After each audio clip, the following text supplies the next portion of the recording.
Hey, this is Razor's Edge back with another video. Today, we are going to be playing a game called The Front. Now, this game, I don't want to say is the greatest ever, but it's got potential.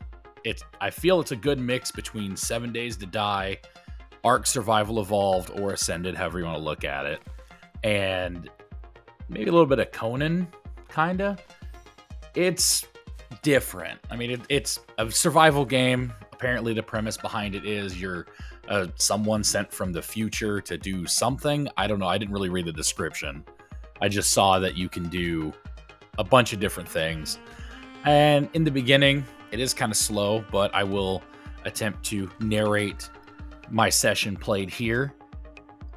It starts out just about how any survival game does, punch a couple of trees, pick some bushes, get some fiber, berries, food, anything that you can to start crafting tools. And that is where we'll go from here. All right, let's take our first look at the inventory here. We're actually in the crafting menu right now. So if you look at the top left, you can see a brief overlay of what you can craft currently just in the beginning. And then if you look at the bottom left, that's your queue. If you look at the top right, you'll see status effects. That is, if you eat something, it'll tell you like you're well fed or hydrated, or it'll tell you status boost, things like that. And that center there is where all of your inventory is and everything that you can equip.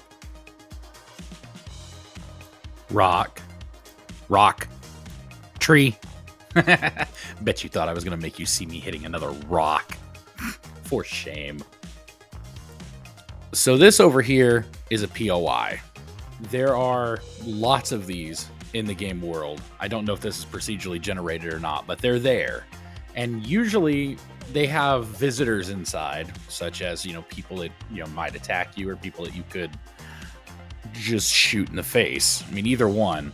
But you do have to go into them to get certain things, blueprints, things like that. Sometimes you find good stuff. Sometimes you just find like trout. You kind of get shafted on occasion, but you never know what you're going to get until you really go in there and take a look.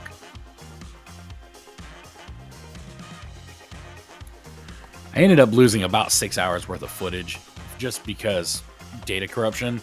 Most of it was me just picking bushes, chopping trees, and breaking rocks. You require a lot of resources early on. You do require a lot of resources later on as well, but early on, getting your base set up, that's the biggest thing you need to worry about in the beginning.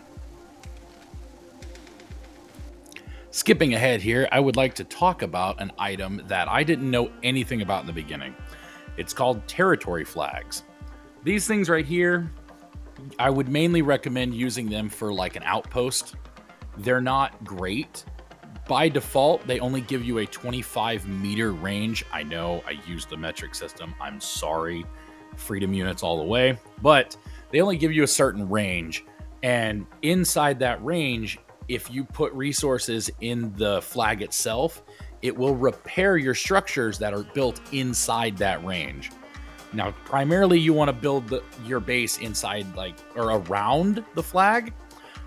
I unfortunately did not know this early on, and may or may not have slightly screwed myself up.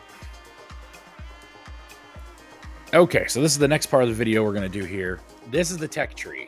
Inside this tech tree, you've got 7 categories. Basic is going to have rope, crafting tables, stone furnaces, chemistry bench, medical table, things like that. The normal day-to-day operations. A lot of that stuff actually ties back into itself, so you might have to unlock something in another one just to be able to craft that item in the other section. So it's not streamlined yet. It'll get there, but it's not there yet. Next, we've got weapons, exactly what it sounds like. Pistols, submachine guns, rocket launchers. It's got anti-aircraft rocket launchers too. You think of it, it's probably in there. Structures, this is where you're going to have, I think, things like mining shafts, other stuff. I don't really remember at this point, but I'll have to take a look later and I'll update it. Vehicles, also what it sounds like. You've got everything from a dune buggy up to a logging truck to a helicopter, tanks, all of that stuff you can craft here. Gear, that one is mainly for like healing items. things along that factor. Supplies would be, actually, I think that one might also be, I don't remember what supplies is. We'll skip that one. But tech, that's the one that you go to unlock, I believe it's base support. So like turrets, arrow walls, traps, that'll be discovered later on in another video. All right, onto my favorite part of any survival game, base building. They do have triangle pieces, wood, square foundations, pillars, all similar things to what Rust, Ark, Conan, any of those games would have. But I find that the closest to that would be Rust. Now, I did not make anything spectacular here because this was, still very new to me. I have since made a much better looking base, which I'll showcase eventually. But I basically just made a box, enough to get going and seal myself up. This isn't a PvP server. It's a PvE one, just to really get my feet in and try it. But here you go.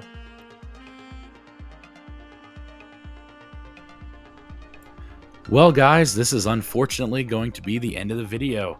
I was going to show you the base, give you a little tour, show you what some of the structures did, but unfortunately, that part of the recording was corrupted. And we actually jumped ahead a good 2 days worth of work. I say 2 days worth, but realistically, it was only about 4 hours because that's all the time I had to play.